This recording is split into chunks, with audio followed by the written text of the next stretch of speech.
mas um monte de coisa. Meu nome é Ademir. Gente, eu vou fazer uma pequena dinâmica aqui com meu amigo ali, Breno, já de cara. Breno, toca aquela nota que eu te falei, uma nota bem esquisita aí. Pode continuar. Pode, mais rápido. Tá confortável para vocês isso? Agora toca uma nota legal, vai dar uma pausa. Melhorou? Oh, deve dar até um alívio, né? Passa aí a tela, vou explicar para vocês. Então, quando você não admite seus erros, o que acontece é o primeiro caso. Fica uma coisa martelando o tempo todo na sua cabeça. Gera um desconforto. E é exatamente isso que a gente vai falar hoje, sobre reconhecer que a gente tem problema e admitir nossos erros. Uma coisa que a gente tem que ficar bem clara para a gente é que você não é o problema, você tem problemas, ok? Então, a gente passa a vida, a gente tem uma rotina às vezes muito estressante, e eu sei que hoje você cometeu vários erros, né? Então, a Bíblia fala que a gente tem que tomar nossa cruz diariamente, e reconhecer erros é a mesma coisa. Você tem que reconhecer os seus erros diariamente.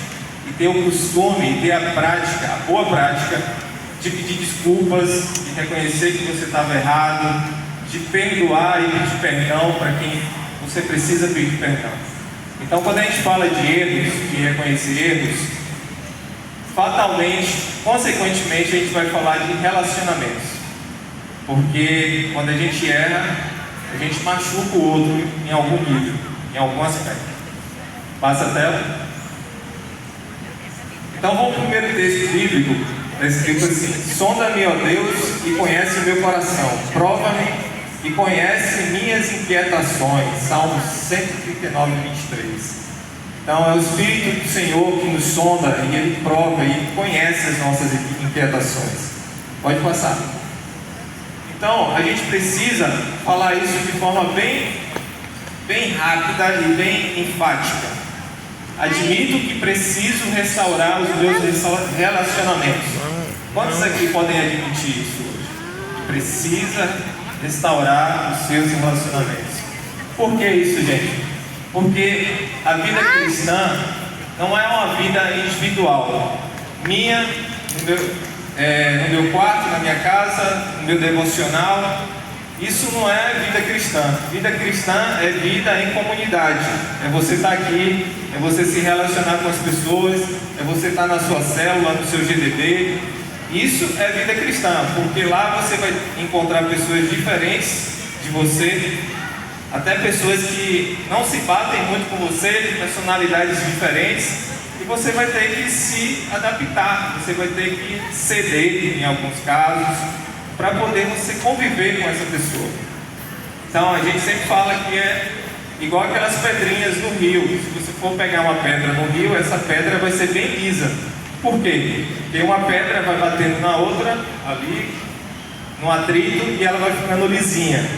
Então é isso que Deus quer fazer com você, deixar você bem lisinho, né? Bem roliço. É para você. Isso a gente só consegue nesse relacionamento uns com os outros. Tá bom? Vamos lá. Ame o Senhor, o seu Deus, de todo o seu coração, de toda a sua alma, de todo o seu entendimento e de todas as suas forças. Ame o seu próximo como a si mesmo. Então, aqui está algo bem claro, a palavra é bem clara. Você quer realmente provar que você ama a Deus? Ame o seu próximo. Ontem, quem fez o GDB aí? A lição foi agir como Jesus. E Jesus agia de forma prática, ele demonstrava o seu amor de forma prática. Então ele não escondia, ele não dizia que amava só de palavras, ele amava e fazia isso de forma prática. Vamos lá. Relacionamentos podem ter um efeito de empoderar ou de destruir a vida. Claro, quando você está bem com alguém, quando você vive uma vida equilibrada e harmônica, por exemplo, no casamento, você se sente bem, tudo vai bem, né? Agora, quando você está em conflito, parece que a atmosfera espiritual fecha, e fecha mesmo. Então, você precisa andar em paz com todas as pessoas, tá bom? Passa. Eu estou andando rapidinho assim porque são 70 slides. Vou ver se eu consigo. Vamos lá. Se porém andamos na luz, como Ele está na luz, temos comunhão uns com os outros. Passa. E o sangue de Jesus, seu Filho, nos purifica de todo pecado. Gente, cristão não tem segredos. Não pode ter segredos. Você, por exemplo, que é casado, você não pode ter segredos com o seu cônjuge. Você tem que ser transparente. Então não adianta você ficar escondendo erros dentro da sua alma, porque fatalmente isso vai trazer coisas ruins para você, para sua saúde mental. Daqui a pouco eu vou falar algumas coisas aqui do que causa na nossa saúde a gente esconder erros, esconder pecados e erros, tá? Vamos lá. Como é feliz aquele que tem suas transgressões perdoadas e seus pecados apagados. Pode passar? Como é feliz aquele a quem o Senhor não atribui culpa e a quem não há hipocrisia. Pode passar? Enquanto eu mentia escondidos os meus pecados, meu corpo definhava de tanto gemer, pois dia e noite tua mão pesava sobre mim. Minhas forças foram se esgotando como em tempo de seca. Então reconheci diante de ti o meu pecado e não encobri as minhas culpas. Eu disse: confessarei as minhas transgressões ao Senhor e tu perdoastes a culpa do meu pecado. Amém? Aqui fala de algo que hoje a ciência, né? A Bíblia sempre se antecipou a muitas coisas, né? Que a ciência vem comprovando hoje. E eu fiz uma pesquisa aqui. Quando você esconde o seu pecado, isso gera doença mental e até física em você. Olha só, eu fiz uma pesquisa e aqui está assim: quando a pessoa esconde seus erros e falhas e problemas, seja por medo, vergonha, orgulho, ou até por uma pressão social, eu vou esconder porque minha família, se descobrir isso de mim, vai ser um caos. Então, às vezes as pessoas escondem problemas e erros por muito tempo e acaba gerando, por exemplo, ansiedade, problemas de transtorno de ansiedade, um estresse crônico. As pessoas começam a ficar estressadas e o estresse, claro, traz insônia, irritabilidade, várias outras coisas. A culpa, a autocobrança excessiva, depressão, problemas nos relacionamentos, como a gente falou, a somatização. O que é somatização, gente? Você fica tão tenso com aquilo que você está encobrindo que seu corpo começa a falar. Por exemplo, eu durante muito tempo, na verdade 5 anos, eu fui diretor administrativo do Instituto Federal da Bahia, ali em Porto Seguro. Então, como diretor administrativo, a gente tinha que engolir muito sapo, muito problema, e como é uma função intermediária, eu sofria pressão do diretor, que estava acima de mim, e também sofria pressão da minha equipe. Então era muita coisa acumulada, e isso acabou somatizando no meu corpo. E, por exemplo, meus pés começaram a estourar, cheio de bolhas. Tinha dias que eu não conseguia nem calçar o sapato, tinha que ir de sandália para trabalhar. Isso é somatização de pressão, de estresse. Seu corpo vai falar em algum momento. Então, já existem várias pesquisas aí e até determinados tipos de câncer a origem é emocional. E como é que você começa a buscar cura para tantos problemas? É confessando, é reconhecendo seus erros e tirando essa carga tóxica da sua vida. Amém? Vamos lá. Alguns tipos de relacionamento que a gente tem. A gente falou que não reconhecer problemas gera problemas não reconhecer erros gera problemas em relacionamentos. Mas a gente tem relacionamentos que são saudáveis, claro, relacionamentos que são às vezes superficiais, uma pessoa que você conheceu assim, né, gerou uma certa empatia, mas não teve aquela profundidade. Tem relacionamentos que estão em construção. Esses são tipos de relacionamento positivos, ok? Tá tudo certo aqui. Agora tem os relacionamentos que são problemáticos. Esses devem ser tratados. São os relacionamentos problemáticos, aqueles em crise e principalmente aqueles rompidos. E nesse curso aqui você vai descobrir como reativar esses relacionamentos rompidos. E isso através do Espírito Santo, do nosso Senhor Jesus, aplicando o princípio do perdão. Tá bem? Vamos lá. Agora uma pergunta para vocês. Você tem algum tipo de problema relacional com Deus, com você ou com os outros? É uma pergunta que você vai responder aí na sua apostila em casa. Mas é importante pensar, gente, por exemplo, quem já pensou na cruz, por exemplo? A cruz, ela é no sentido vertical, não é isso? E no sentido horizontal. Às vezes tem pessoas que não tem nenhum problema com Deus. São pessoas de oração e tal, participam de todos os eventos da igreja, mas na horizontal é terrível. Não tem inteligência emocional, se ofende com qualquer coisa, né?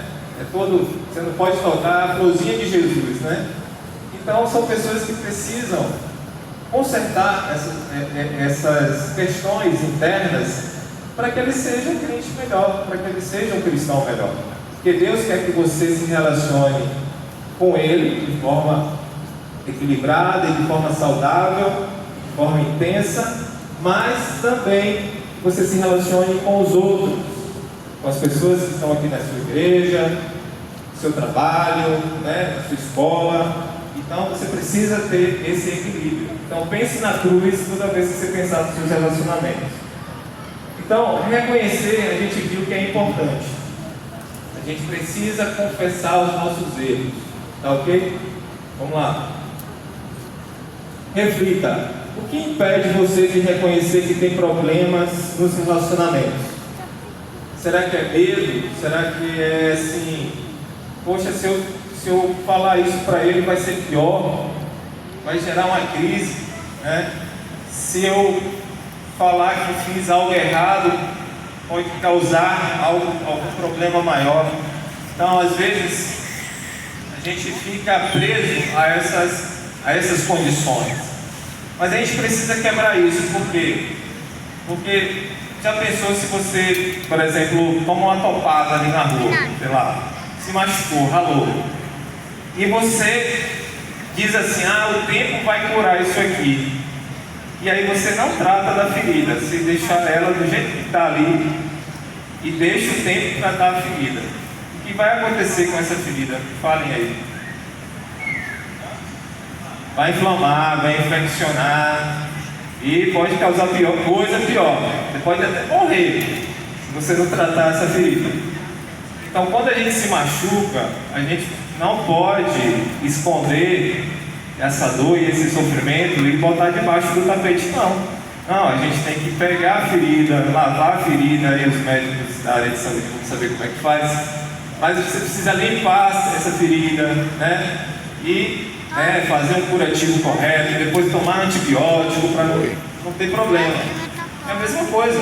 Quando você tem algum problema com alguém, uma crise conjugal, uma crise com o seu líder, uma crise com o seu patrão, você precisa enfrentar o problema de frente, porque senão vai ser pior para você. Vai gerar muito mais problemas se você esconder e não resolver a crise.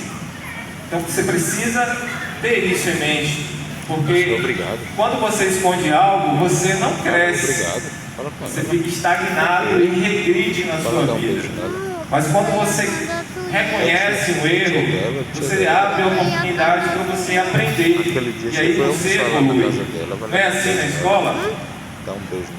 A gente aprende com os erros que a gente cometeu, e aquele erro que a gente cometeu, a gente não vai cometer mais. Então a gente aprende com os nossos erros. Só que para a gente aprender com nossos erros, a gente tem que reconhecê-los. Vamos lá.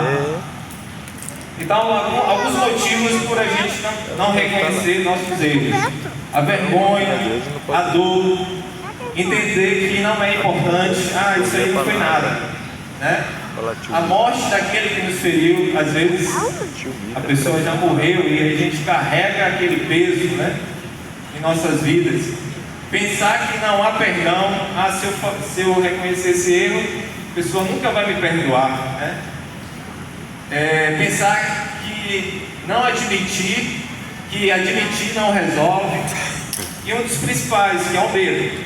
E o medo de vários aspectos, né? Medo pessoal, medo do que vão falar. E o medo, como a Bíblia fala, que o verdadeiro amor lança fora todo medo. Então, se você ainda cativa o medo no seu coração, você precisa buscar em Deus para que Ele lance fora esse medo, para que você seja cheio do amor de Deus, seja preenchido por Ele, para que você consiga ter uma vida melhor. Então, não reconhecer alimenta esse medo. Pode passar? Livremos-nos de tudo que nos atrapalhe, do pecado que nos envolve, e corramos com perseverança a corrida que nos é proposta, tendo os olhos fitos em Jesus, autor e consumador da nossa fé. Ele, pela alegria que lhe fora proposta, suportou a cruz, desprezando a vergonha, e assentou-se à direita do trono de Deus. Pensem bem naquele que suportou tal oposição dos pecadores contra si mesmo, para que vocês não se cansem e nem se desanimem. Hebreus 12, 1, 13. Você já pensou se Jesus desse lugar para o medo? A gente não teria salvação hoje, né? Mas Ele suportou o medo, Ele suportou a vergonha, Ele suportou a humilhação por você. E às vezes, o que é que o medo faz? Aí fala de corrida. O medo é tipo um atalho. Você evita aquele processo que você tem que passar. Então, quem é acostumado a correr? Quem corre aqui essas competições aí? Não sei se tem algum atleta aqui. Só você, né, Marcelo? Mas, por exemplo, tem umas competições, eu vou dar um exemplo, de bicicleta, que tem um roteiro demarcado, tem uma rota que você tem que cumprir aquela rota. Se você sair da rota, você é desclassificado. Então, o medo é assim. Quando você age pelo medo, você está saindo da rota que Deus propôs para você. E ao invés de você ser aprovado por Ele, você vai ser desaprovado. Você vai estar regredindo na sua vida espiritual quando você não caminha e não caminha no processo que Ele estabeleceu para a sua vida, mesmo que esse processo gere dor. Porque o nosso medo, a nossa mente, a nossa natureza adâmica foge da dor, foge do conflito. O que Adão fez quando Deus chamou eles depois que eles pecaram? Eles se esconderam, né? Adão e Eva se esconderam. Por quê? Porque eles estavam com medo de enfrentar o erro que eles tinham, e reconhecer o erro que eles tinham acabado de cometer. E Deus falou: não era para comer lá da árvore. Mas eles comeram e eles se esconderam porque eles tinham medo de reconhecer.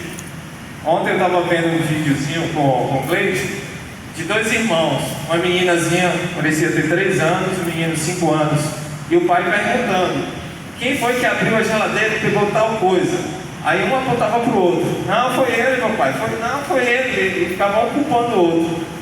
A natureza adâmica desde pequenininho não estava reconhecendo o erro. E aí no final o pai falou assim: quem falar quem abriu a geladeira, vou dar um doce, Aí a meninazinha: fui eu, papai. A menorzinha, rapaz, era mais cínica. Então, se uma criança tem esse tipo de comportamento, quanto mais você, que já está com a mente calejada. Então a gente precisa ficar atento a esses mecanismos de defesa que a gente tem, de não reconhecer nossos erros, tá bom? Vamos lá. Então, o medo do passado, né?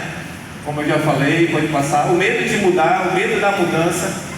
É interessante, quando você começa a praticar esse bom princípio de reconhecer seus erros, você se transforma, você começa a ter um tipo de vida e comportamento melhor do que você tinha antes. Você evolui como pessoa. Vamos lá. No amor não há medo, ao contrário, o perfeito amor expulsa o medo, porque o medo supõe castigo. Aquele que tem medo não está aperfeiçoado no amor. Se você continuar no medo, você não vai ser aperfeiçoado. Então lance fora o medo.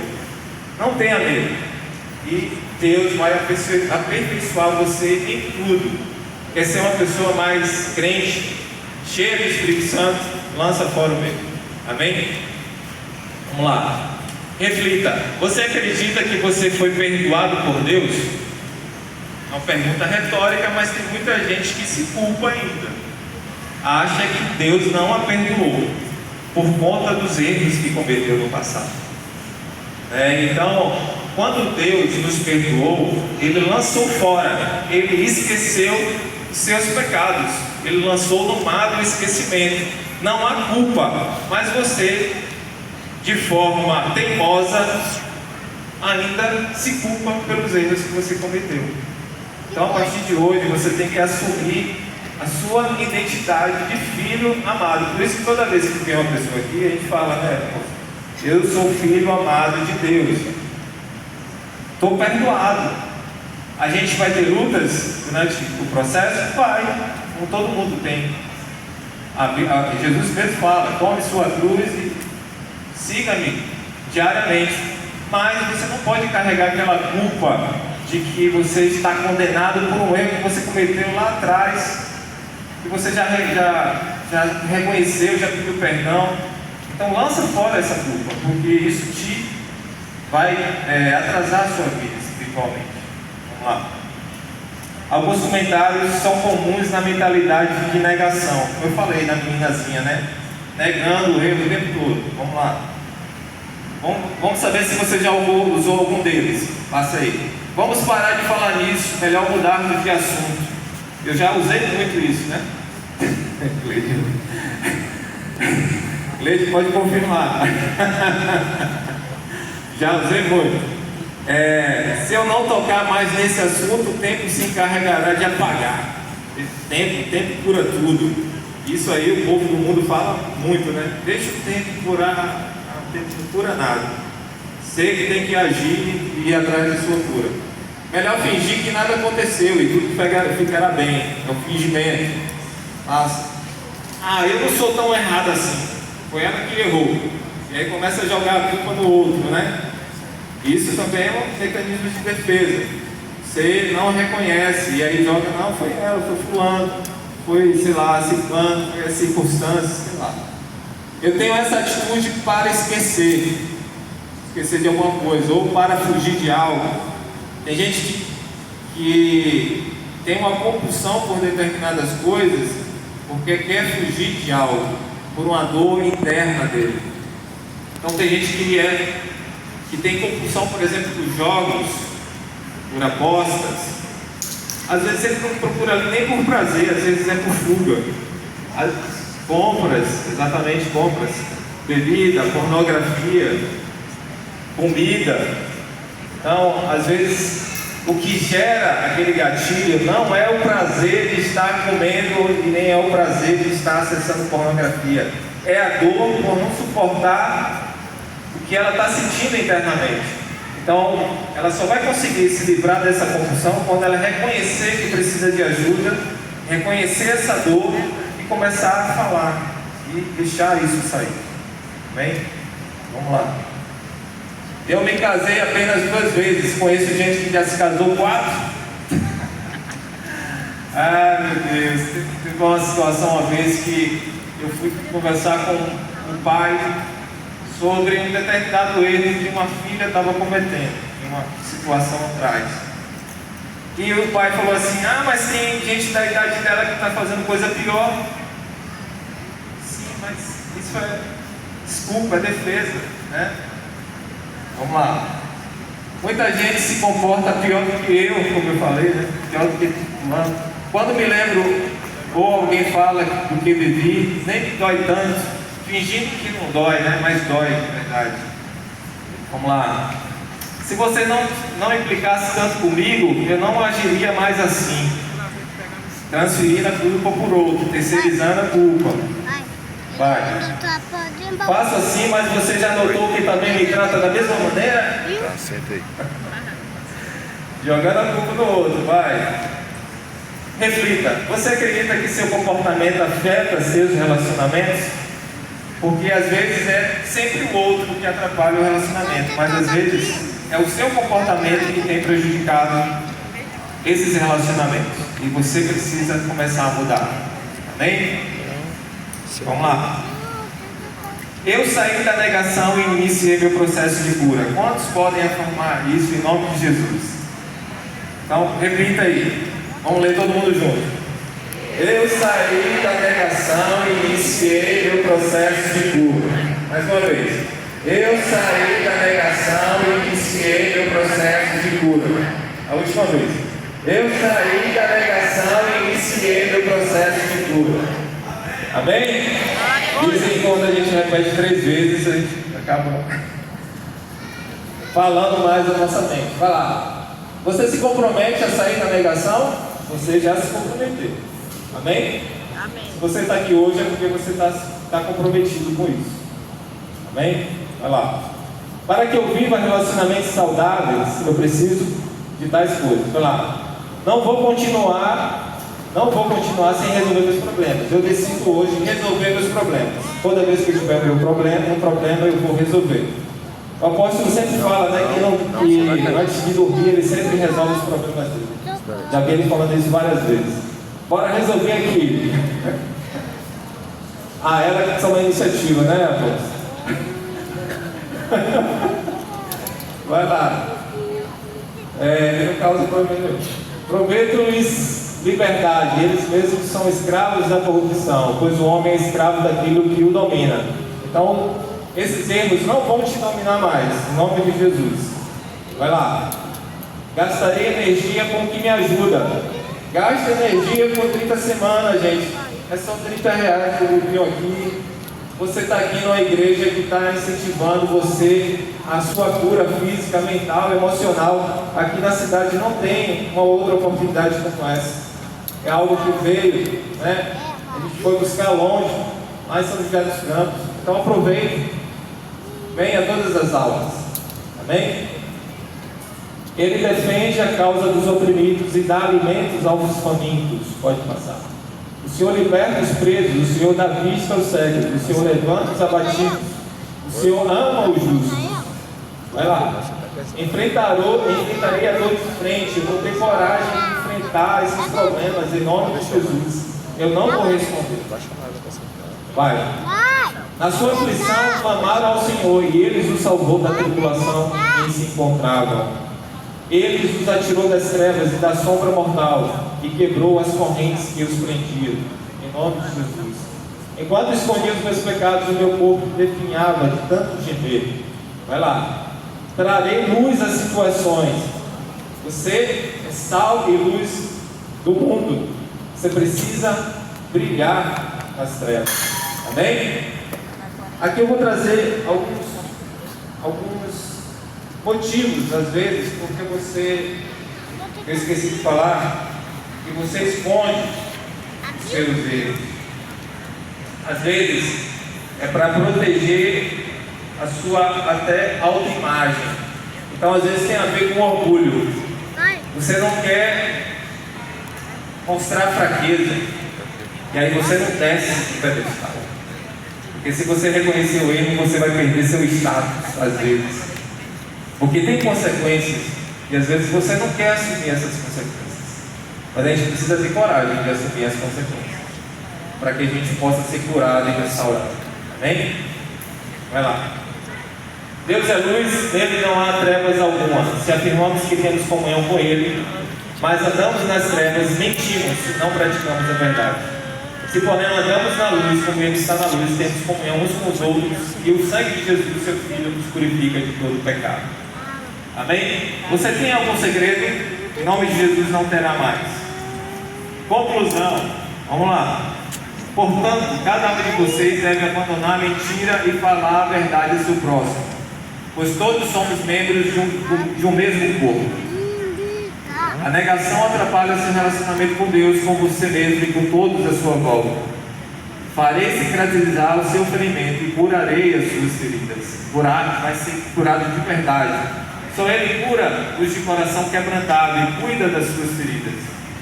Quando Deus invade a vida de uma pessoa, as coisas mudam. Não somente isso, mas o impacto dessa vida, dessa pessoa no mundo também muda. Reconhecer seus erros torna o mundo melhor. Amém? É isso. Vamos para a partilha agora.